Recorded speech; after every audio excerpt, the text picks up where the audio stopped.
द्रौपदी 5 पांडवों की पत्नी थी और पांचों पांडवों की माता कुंती श्री कृष्ण की बुआ थी। संसार में मित्रता का रिश्ता सबसे अनोखा एवं पवित्र माना गया है। ऐसा ही रिश्ता था भगवान श्री कृष्ण और द्रौपदी का। भगवान श्री कृष्ण द्रौपदी को अपनी सखी मानते थे। जब भी द्रौपदी किसी दुविधा में होती, तब वह भगवान श्री कृष्ण को ही पुकारती थी। द्रौपदी भी भगवान श्री कृष्ण को अपना सखा मानती थी। आज हम भगवान श्री कृष्ण और द्रौपदी के रिश्ते की रोचक कथा जानेंगे। द्रौपदी पांचाल देश के राजा द्रुपद द्वारा किए गए यज्ञ में यज्ञ कुंड से उत्पन्न हुई थी। यज्ञ कुंड से उत्पन्न होने के कारण द्रौपदी को याज्ञसेनी नाम से भी जाना जाता है। कहा जाता है कि द्रौपदी का रंग सांवला था, इसलिए द्रौपदी को कृष्णा भी कहा जाता है। द्रौपदी पांचाल प्रदेश की राजकुमारी थी तथा वह 5 पांडवों की पत्नी थी। यही कारण था कि उसे पांचाली भी कहा जाता है। ऐसा कहा जाता है राजा द्रुपद अपनी पुत्री द्रौपदी का विवाह श्री कृष्ण से करवाना चाहते थे, किंतु द्रौपदी श्री कृष्ण को अपना सखा मानती थी और कृष्ण भी द्रौपदी के प्रति सखा सा स्नेह रखते थे। जब द्रौपदी और श्री कृष्ण की भेंट हुई, तब भगवान श्री कृष्ण ने द्रौपदी को अर्जुन के विषय में बताया और कहा कि वह संपूर्ण आर्यवर्त में श्रेष्ठ है और तुम्हारे लिए उत्तम वर है। इस प्रकार भगवान श्री कृष्ण के कहने पर ही द्रौपदी का मन अर्जुन की तरफ आकर्षित हुआ था। श्री कृष्ण और द्रौपदी दोनों एक दूसरे के साथ मित्रतापूर्ण व्यवहार करते थे। महाभारत के अनुसार जब भगवान श्री कृष्ण ने सुदर्शन चक्र से शिशुपाल का वध किया था, तब भगवान श्री कृष्ण की उंगली कट गई थी और उसमें से निरंतर रक्त बह रहा था। तब द्रौपदी ने तुरंत अपनी साड़ी का पल्लू फाड़कर भगवान श्री कृष्ण की उंगली पर बांधा था। तब श्री कृष्ण ने कहा था कि आज तुमने अपनी साड़ी का पल्लू फाड़कर मेरी उंगली पर बांधा है। इसका एक एक धागा आकाश के समान बड़ा होकर लौटेगा सखी, तुम्हारी सहायता के लिए।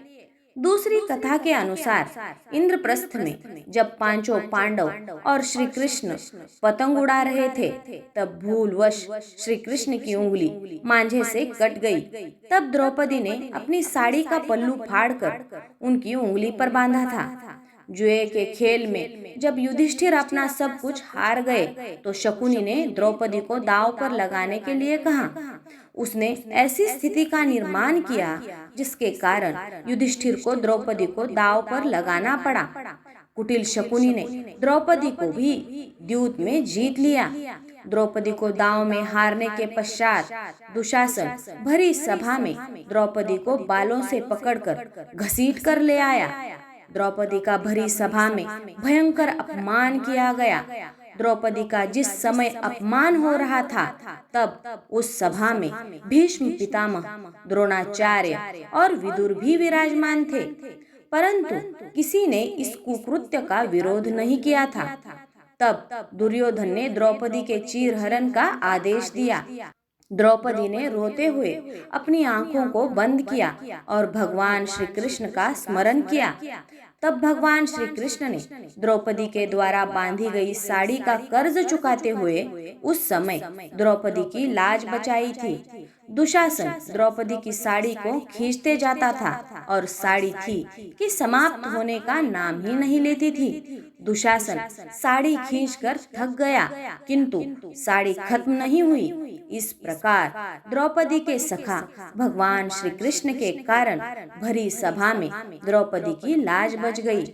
मित्र हमारे जीवन में वह व्यक्ति होते हैं जो हमारे जीवन को जीने योग्य बनाते हैं। जीवन में सच्चे मित्र का होना उतना ही आवश्यक है जितना हमारे खाने में नमक होना। जिस प्रकार नमक न होने के कारण खाना एकदम बेस्वाद का हो जाता है, ठीक उसी प्रकार मित्रों के बिना भी जीवन बेस्वाद लगने लगता है। एक सच्चा मित्र वो नहीं है जो आपके जीवन में घटित सारी घटनाओं को सुने, एक सच्चा मित्र वो है जिसने आपके जीवन की घटनाएं आपके साथ जी हो। दुनिया में बहुत कम ऐसे लोग हैं जिनको उनके जीवन में अच्छे मित्रों का साथ मिला हो। इसीलिए क्योंकि जैसे जैसे समय आगे बढ़ रहा है, वैसे ही धीरे धीरे मनुष्य का हृदय कई अन्य पीड़ादायी आदतों से दूषित हो रहा है। लोगों को मनुष्य को परखने में अवश्य ही समय लेना चाहिए और ये पता लगाना चाहिए कि वो व्यक्ति वास्तव में मित्रता के योग्य है या नहीं। और जब मनुष्य को कोई ऐसा व्यक्ति मिले जो सदैव ही उसके साथ खड़ा रहे, तो उसे अपने हृदय में एक खास स्थान अवश्य देना चाहिए। सुख की घड़ी में मनुष्य को सब याद रखते हैं, मगर दुख के समय उसकी सहायता करने के लिए कोई नहीं होता। वास्तव में अगर लोग दुख के समय में भी साथ रहेंगे, एक दूसरे की सहायता करेंगे, तो वह मुश्किल समय बहुत ही आसानी से कट जाएगा तथा मनुष्य को पीड़ा का एहसास ही नहीं होगा। और जो व्यक्ति ऐसे दुख के समय में हमारा साथ देते हैं, वही सच्चे मित्र होते हैं। आज के इस भागदौड़ भरे जीवन में एक सच्चा मित्र होना आवश्यक है। जय श्री कृष्ण।